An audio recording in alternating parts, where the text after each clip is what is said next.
what is your job title? So my job title is called Assistant Paleontologist. And what kind of company do you work for?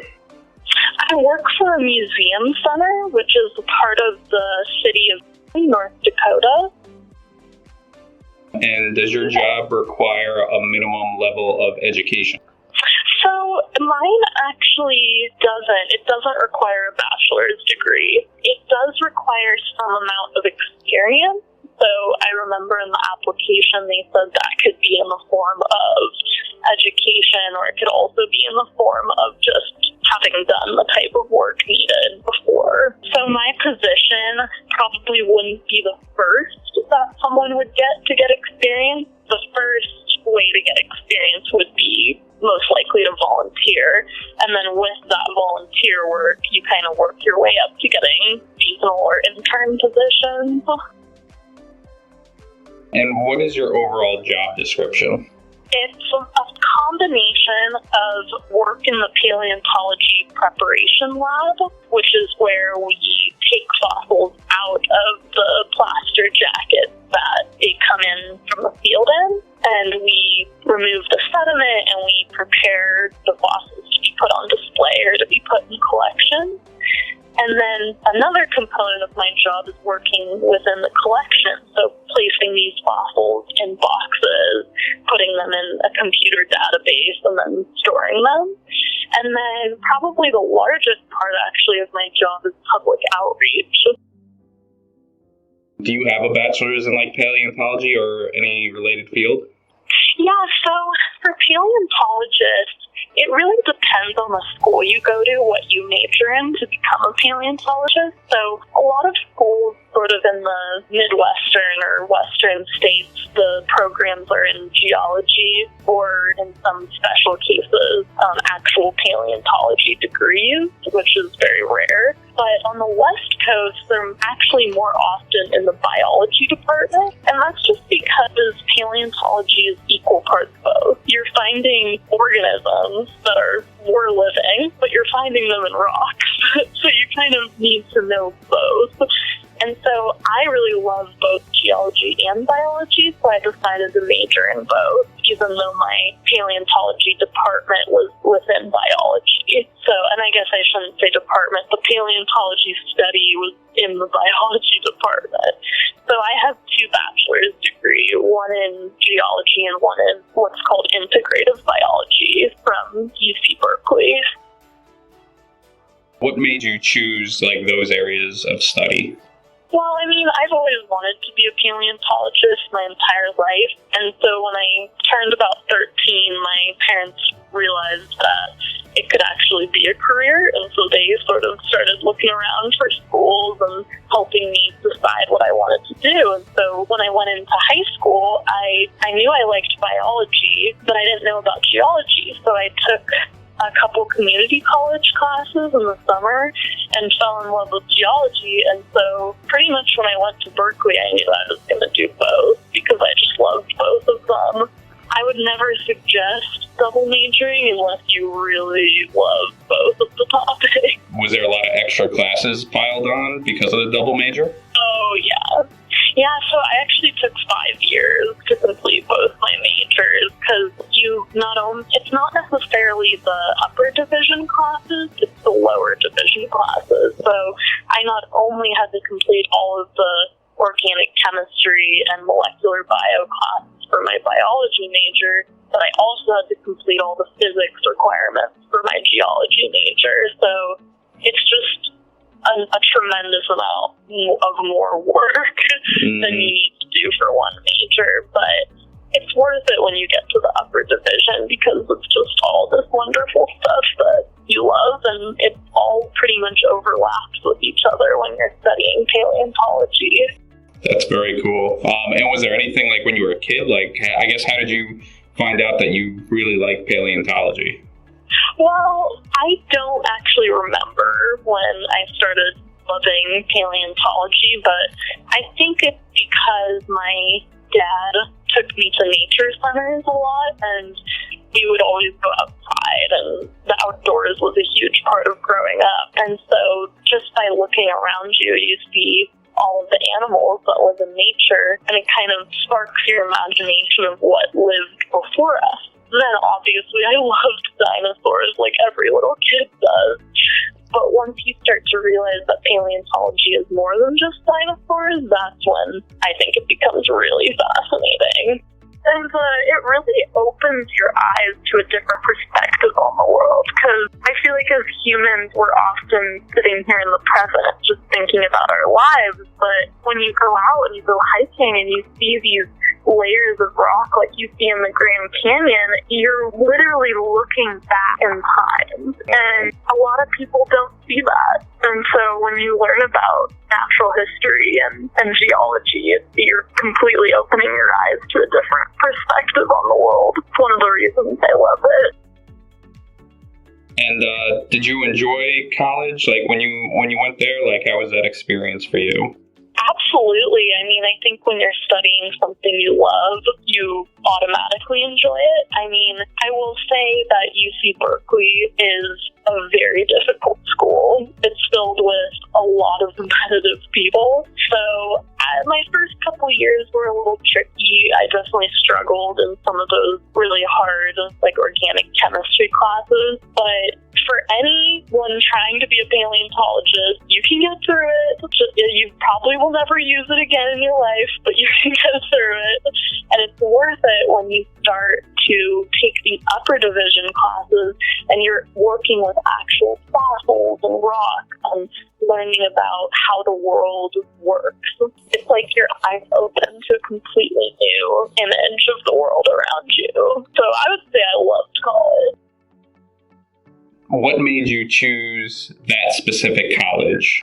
I grew up in Sacramento, which is about an hour and a half away from UC Berkeley, and I didn't really want to go very far for school because I just am kind of a homebody and I love my family, and unlike every other 18-year-old, I just kind of wanted to stay close to home. But I was looking at schools in California, and really the only school that had a very good paleontology program was Berkeley. And so then I realized, oh no, that's one of the hardest schools to get into in the country. But I really worked at it. I worked with a paleontologist at Berkeley to build up my resume and build up my application. And it was probably the only time in my life I know that a dream came true for me, because it did. And I was able to go, and I do believe that I got a Berkeley education. When they say that it's a world-renowned school, they really do mean it. You are open to so many opportunities at a school like that. But, and I tell a lot of kids this, you can go anywhere and become a paleontologist. You do not have to go to a high caliber school. It's more just that was the place that I knew I could get the opportunities I wanted for paleontology. You said you worked with a professor before you actually got in there. How did you arrange that? Well, so I have to thank my parents on that one. They took me to this sort of public outreach day at Berkeley. They knew that there was paleontology there in some capacity, and so they asked me, do you want to go to Cal Day, which is just a day where the entire campus opens up its doors. And we went into the paleontology section where the museum is. It's a research museum, and talked to all these awesome grad students for studying paleontology. And then there was a little seminar by this paleontologist named Kevin Padian, and he's actually a pretty big name in paleontology, but I didn't know that at the time. And so I begged my mom and dad, can we go to this? And I was probably about 12 or 13. Wow, you were pretty young, huh? Oh yeah, no, I was really young. I had no idea what I was doing, but I really knew I wanted to do this with my life. And so it was I was just so excited. And so after the seminar was over, I was really, really scared, but I decided to go up to him and just tell him who I was and ask him, like, how do I become a paleontologist? And he sat down with me for probably an hour, and we talked about what I was interested in, and he had another graduate student sitting with us who was, like, from Stanford or something. I mean, totally not anything I was used to being around. Then we just exchanged emails, and I kind of just updated him on things I was doing throughout high school, and it was kind of just he mentored me through that. Because paleontologists are just so passionate about what they do normally, and so I've seen this a lot, that young people who are really interested in paleontology, usually paleontologists who are already in the career, are pretty open to talking about it and discussing it because they want people to be interested in it. So I think that's kind of what happened to me, because it's not even about going to the school, like, knowing that you want to go to that school, because that's years in the future. It's more just about exploring and going to a place where you know that the subject you like is, and talking to people. It's pretty simple if you think about it. Yeah, no, I mean, it's simple, but sometimes it's those simple things that people overlook, you know what I mean? What is the best part of your job? Hands-on working with fossils, because fossils are rare, technically, and you only really see fossils in museums, and you can't touch them. But my job, I can touch them all day, and I work with them, and I use them to teach other people. And it just thrills me to be able to touch something that's so many millions of years old, and to know that I trust myself with it, and the other people trust me with it, and it's really fun working with fossils. Very cool. That's awesome. Just out of curiosity, when you're touching the fossils, do you have to, like, clean your hands really good or anything like that? Or is there any, like, protocols before you touch them? Or do you have to use gloves? Or So it's a good question, and I feel like that more pertains to other types of museum artifacts, so like history artifacts, things like that the oils in your skin can degrade the material. But the greatest thing about fossils is they're literally rocks. It's just a rock. So all of the minerals within it, or the minerals that make up our bones, you know, some of them are still around, but mostly it's been infilled with other minerals. And so it's really quite durable. We don't have an issue with light. We don't have an issue with touch. We don't really even have an issue with bugs. I think the biggest issue with keeping fossils intact and keeping them safe is stability. if there's a worst part, what's the worst part of your job? The worst part, I think, is the pressure of academia. To be a paleontologist, like long-term working at a museum in like a pretty higher up position or working at a university, you really have to keep going to school. So like you really should get a master's to get a job like that. And getting a master's requires you doing a project in a lab and publishing and doing all of these things that academics do. And I've definitely struggled with the pressure of that over the years. It's just very demanding and time consuming, and there's just a lot that goes into it. And sometimes that is my least favorite part of it, is the pressure of the academia. But, you know, then you go in the lab and you work with the fossils and you realize that it's all worth it to do it. So, like, are you pursuing a master's right now, or do you have plans to, or no? I have plans to, yeah. So I'm planning on applying to a master's program in the fall for next year. But I'm taking a year off to just kind of work in the field and get more experience and just take a little break from school after my bachelor's. That's cool. I don't blame you. Now, if you had to make like a chart of how your workday is spent, the things that you do on a daily basis, what would that chart look like? I would say the mornings are spent in the lab working on whatever project I'm working on. And that's just because I feel like mornings are kind of quiet time and you can just focus on the fossils. And then in the afternoon, I switch to outreach. So I'm usually sitting at the computer planning the programming I want to do that week, or going into the collections and picking out fossils that I want to show the public, and maybe even going into the office space and printing things and laminating and doing that type of work. And then at the very end of the day, if I kind of finish that stuff, I just go back to the fossil, work on it till the end of the day.